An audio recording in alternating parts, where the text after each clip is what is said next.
Hey guys, and welcome back to another video in my Drugstore Best and Worst series. Today I'm going to be talking all about highlighters. Now, a couple things before we get into this. First off, these are all products that I've purchased. I don't have a gigantic, well, it's kind of funny. I feel like this is a huge collection, and yet it still doesn't cover absolutely every highlighter on the market. But I'm going to take you through my personal collection, tell you my thoughts, the best, the worst, and also what I think is for each preference. This is actually kind of tricky to do, but I guess it works in my favor that I like wearing very minimal makeup some days and super intense makeup the other days, so hopefully I pull this off. As always with this type of series, since I don't have everything and I am only one person, please feel free to leave a comment, contribute your thoughts. If you have found the absolute best drugstore highlighter, please comment it. If you completely disagree and think, no, that is the worst drugstore highlighter, please comment. And a couple more really quick comments. You might disagree with me on having the Balm or Winky Lux in this video, but I'm trying to include everything, and from what I understand, the Balm is actually drugstore for certain countries, and Winky Lux falls under drugstore at Ulta. Who knew? But it's a bit of a wider range of prices here. Some of these are, you know, $4 and some are $20. Which is why I want to start this video with a quick reminder that you can use eyeshadow as highlighter. This is a $6.99 quad from Almay that I actually think makes a gorgeous highlighter, and I'm only using this as an example. There are plenty of eyeshadows, plenty of them, that can work as highlighters. If you're on an incredibly tight budget and you cannot afford a $5 highlighter, seriously, I know it's a real thing. You really can use eyeshadow. So I want to start this video off with my absolute favorite highlighters, my personal top picks, and this is in that more blingy category. So if you're looking for intense highlighters, this is exactly what we're talking about.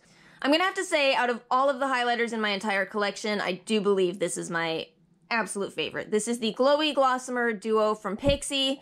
Oh, it is so incredibly beautiful. This, to me, even though this is a little bit more of a pricey drugstore highlighter, it might as well be a $30 to $40 highlighter. I cannot tell a difference on the cheeks nor with the wear time between this and a more expensive highlighter. There's some one-swipe swatches of the shade Delicate Dew. It's just so beautiful. Definitely a more intense highlighter, but wears so nicely. The Sleek Solstice palette is also kind of a classic at this point. It's a little more adventurous in colors. You've got a kind of a purple in here, also a cream color, but it is beautiful as well. And then this Makeup Revolution quad, I believe this is the shade Incandescent. This is also really, really nice. There's some swatches of this palette. My only concern with the Makeup Revolution formula is that I don't think it wears as nicely as the other two. So you absolutely need to set that one with a setting spray, or fixing spray rather, in order to wear it. But all of these are gorgeous, blingy, look high-end, are a little pricier, yes, but to me personally, if you can afford them, I think they're well worth it. These are all really good products as well. This Catrice Galaxy in a Box is a newer palette for me, but I am shocked by how beautiful it is. It's definitely more, well, it's more of a blush highlighter palette almost. You can probably already see that's not quite as intense as my first category, but still really nice and something that's different and very fun to play around with. I don't know about that face gloss. That's a little strange. It's basically Vaseline. And then I have this e.l.f. Baked highlighter and blush. I actually have, I have one of their regular blush gems somewhere, but I can't find it. This is nice, but not my absolute favorite, solely because of the way that it feels. It's kind of a rough texture. You know how people talk about and overuse the word buttery to describe makeup products? Oh, this is so buttery. This is not. You actually have to scratch off the top layer of this product, but if you do, then it's nice. Not a personal favorite, but it'll get the job done, and it's very affordable. I personally prefer the Wet n Wild highlighters a little more. The Mega Glows are very intense. These are some of the limited edition ones. I don't think they have quite the impact of my first category, but what I really like about these is the variety that you can choose from. I have one of the limited edition, this is from the Mermaid collection. This is a really unique color. Of course, this one's not available right now, but my point in saying this is that they continue to release this type of unique color.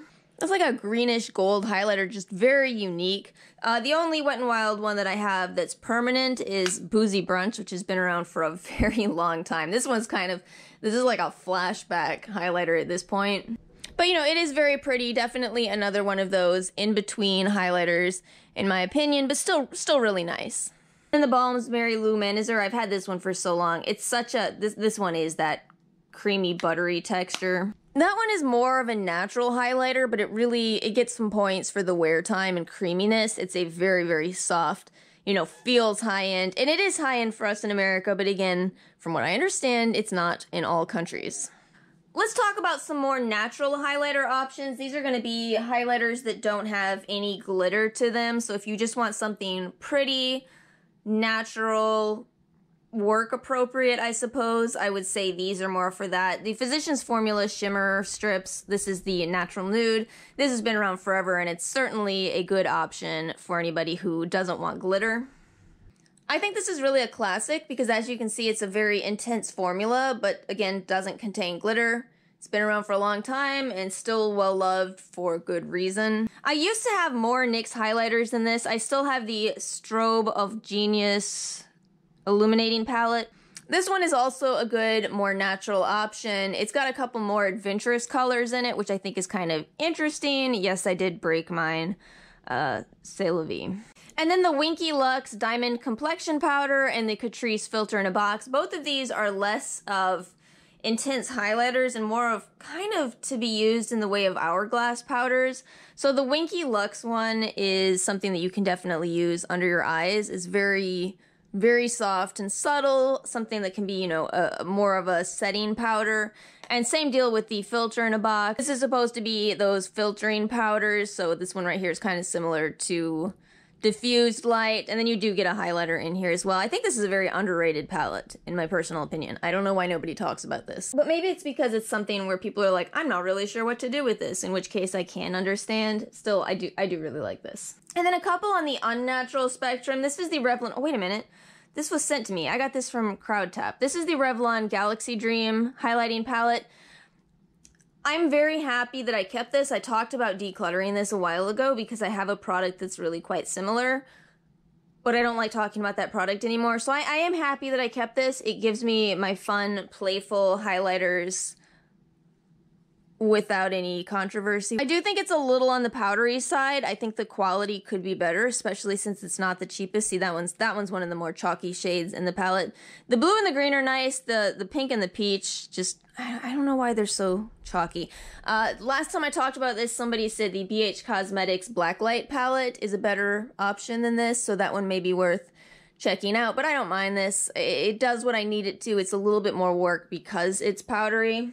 Then this Ulta highlighter, you guys know I talk about Ulta's brand all the time because they constantly blow me away, and this is such a fun highlighter. This one is the unicorn one. I think they may have discontinued this. If you want to play around with the highlighters that have this kind of an effect, it's so fun. It's so fun, and it's really pretty. Someday I'm going to figure out who owns Ulta's factory, and it's going to be some high-end brand, I swear. Alright, let's wrap up this video by talking about all the other different types of highlighters, and maybe this can help you figure out which will be the best option for you.